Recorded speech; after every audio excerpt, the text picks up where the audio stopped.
നീ ഇന്ന് അനുഭവിക്കുന്ന എല്ലാ വേദനകളും അനുഭവിച്ച് കടന്നുപോയവനാണ് നമ്മുടെ കർത്താവ്. ഈ സന്നിധീശ്വരുടെ സന്നിധിയിലേക്ക് നമ്മുടെ രോഗങ്ങളെല്ലാം നമ്മൾ സമർപ്പിക്കുകയാണ്. ശാരീരികമായ രോഗങ്ങളുള്ളവരുണ്ട്.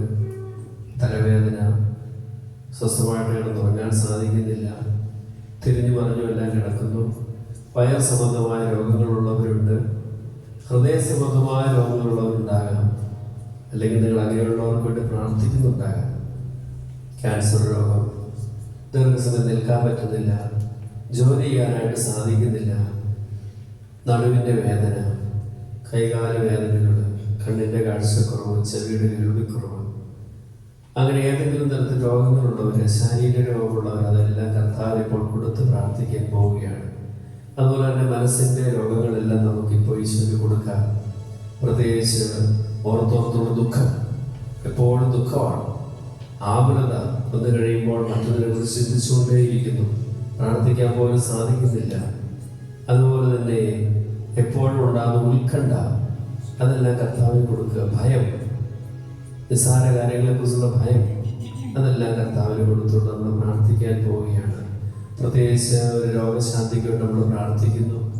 നമുക്ക് ശരീരത്തിൽ എവിടെയാണ് രോഗമുള്ളത് ആ ഭാഗത്ത് കൈവച്ച് വലതുവശം വലത് കൈ ഈശോയുടെ നേരെ നീട്ടിപ്പിടിക്കാം.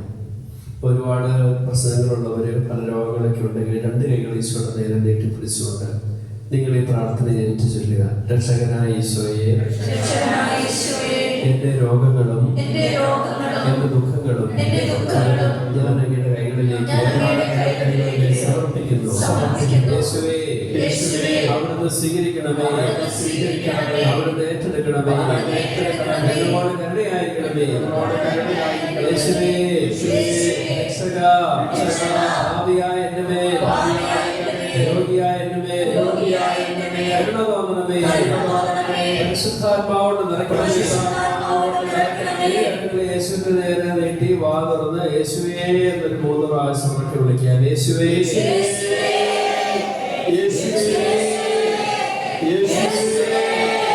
രണ്ട് കൈകളും തലയിൽ കവിഴ്ത്തി വയ്ക്കാം.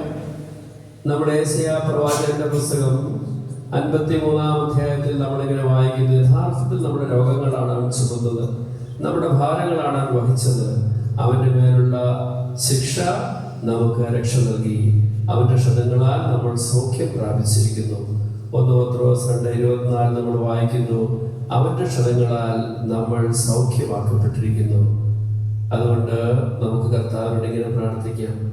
ശരീരം മുഴുവൻ തിരഞ്ഞെടുത്ത് കൊണ്ട് കഴുകി പരിശുദ്ധാത്മാവോട് നിറയ്ക്കണമേ എന്ന് പ്രാർത്ഥിക്കാം. ഇങ്ങനെ പ്രാർത്ഥിച്ച്, ആബാ പിതാവേ, അവിടുത്തെ പുത്രനായ യേശുവിന്റെ രക്തത്തിൽ എന്റെ ചിന്തകളെയും എന്റെ മനസ്സിനെയും എന്റെ ശരീരത്തെയും കഴുകി വിശുദ്ധീകരിക്കണമേ. പരിശുദ്ധാത്മാവിനാൽ എന്നെ നിറയ്ക്കണമേ. യേശുവിന്റെ സാക്ഷിയാക്കി എന്നെ മാറ്റണമേ. ഹല്ലേലൂയ, ഹല്ലേലൂയ, ഹല്ലേലൂയ, ഹല്ലേലൂയ. നെറ്റിയിൽ കുരിശ് വരച്ച് നമ്മളെ കർത്താവ് അനുഗ്രഹിച്ചതായിട്ട് വിശ്വസിക്കുക. കൈകൾ ഹൃദയത്തോട് ചേർത്ത് വയ്ക്കാം. തൊണ്ടയ്ക്ക് എന്താ പ്രശ്നം ഉണ്ടായിരുന്ന ഒരു വ്യക്തിയെ കർത്താവ് പ്രാർത്ഥന സുഖപ്പെടുത്തി കഴിഞ്ഞു. മകളെ കുറിച്ചുള്ള ആകുലത, ഒരു മകളെ കുറിച്ച് ആകുലപ്പെട്ടുകൊണ്ടിരിക്കുന്ന ഒരു മകളെ കർത്താവ് ഇവിടെ ആശ്വസിപ്പിച്ച് ആ ഭാരം ഈശോ എടുത്തു മാറ്റി. ഈശോ എടുത്തു മാറ്റാൻ നമ്മുടെ ചുമന്നുകൊണ്ട് നടക്കണമെന്ന് കർത്താവ് ആഗ്രഹിക്കുന്നില്ല. ഈശോ ക്ഷമിച്ച പാപം വീണ്ടും നമ്മൾ ചുമന്നുകൊണ്ട് നടക്കണമെന്ന് ദൈവം ഒരിക്കലും ആഗ്രഹിക്കുന്നില്ല. അതുപോലെ തന്നെ ഇവിടെ വന്നപ്പോൾ കാലിന് വേദന ഉണ്ടായിരുന്നു, ഇപ്പോൾ വേദനയില്ലാത്ത 3 പേര് ഇവിടെ നിൽപ്പുണ്ട്. നിങ്ങളെ കർത്താവാണ് സുഖപ്പെടുത്തിയത്. ജോലിയുമായിട്ട് ബന്ധപ്പെട്ട് വിസ സംബന്ധമായ പ്രശ്നമുള്ള 3 പേരുടെ കാര്യത്തിൽ ഈശോ അത്ഭുതകരമായിട്ട് ഇടപെട്ട് കഴിഞ്ഞു. ഈ 3 ആഴ്ചക്കുള്ളിൽ നിങ്ങൾ അത് തിരിച്ചറിയുകയും ചെയ്യും. ഹല്ലേലൂയ, യേശുവേ നന്ദി, യേശുവേ സ്തുതി, ഹല്ലേലൂയ. സുവിശേഷ വേല ചെയ്യണം എന്ന് കർത്താവ് ആഗ്രഹിക്കുന്നുണ്ട്. അതിന് കർത്താവ് പലതവണ അവസരം തന്നിട്ടുണ്ട്. അത് ചെയ്യാൻ സാധിക്കാതെ പോയവരും മാത്രം ചോദിച്ച് പ്രാർത്ഥിക്കുക. കർത്താവിന്റെ കരുണയ്ക്ക് വേണ്ടി പ്രാർത്ഥിക്കുക. Praise the Lord.